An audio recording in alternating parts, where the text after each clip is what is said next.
సేవ ఎంత వర్ధిల్లినా, చాలా బాధగా ఉంది చెప్పడానికి, సిగ్గు అనిపిస్తుంది కానీ తప్పటం లేదు. సేవకుడు ఎప్పుడు ఒంటరివాడే, సేవకుడు ఎప్పుడు ఒంటరివాడే.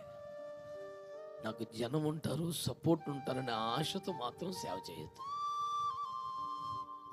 ఆయన ఇచ్చాడు కదా అని భయంతో భక్తిగా చేయండి అంతే. నేను ఎంత కష్టపడ్డాను, వాళ్ళ కష్టం ఉంటే నేను వాళ్ళ ఇంటికి వెళ్ళాను, ఉపవాసాలు ఉన్నాను, ప్రార్థన చేశాను, వాళ్ళ దుఃఖంలో నిలబడ్డాను. వారు ఈ రోజు నేను నిలబడ్డానికి కారణం నా కష్టం, నా కన్నీరు కనుక రేపొద్దున నాకు కష్టం వస్తే వాళ్ళు నిలబడతారు అనుకోవద్దు. నా సలహా ఇది. ఇప్పుడు రాదనుకొని, సహకారం లభించదు అనుకొని సేవ చేస్తే వస్తే సంతోషం, లేకపోతే లేదు. వస్తుంది అనుకొని చేస్తే నిరాశ ఎక్కువైపోతుంది కదా.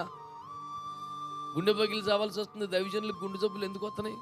హార్ట్ ఫెయిల్ అయిపోతుంది, తట్టుకోలేకపోతున్నారు. ఎన్ని జీవిత వాస్తవాలు. లోకంలో సహజమే, సేవలో ఇంకా సహజం. కనుక మీరు మేలు చేసి కీడు అనుభవించిన ఎడల దేవునికి హితమగును, ఇందుకు మీరు పిలువబడి తెలియాలి. అసలు మన పిలిపి అదయ్యాక ఏడ్చేది ఏడుంది. మనం పిలిచిన పోస్ట్కి సరిపడే ఉద్యోగం వచ్చింది అనుకోవటం, స్తోత్రం అని పోవటమే.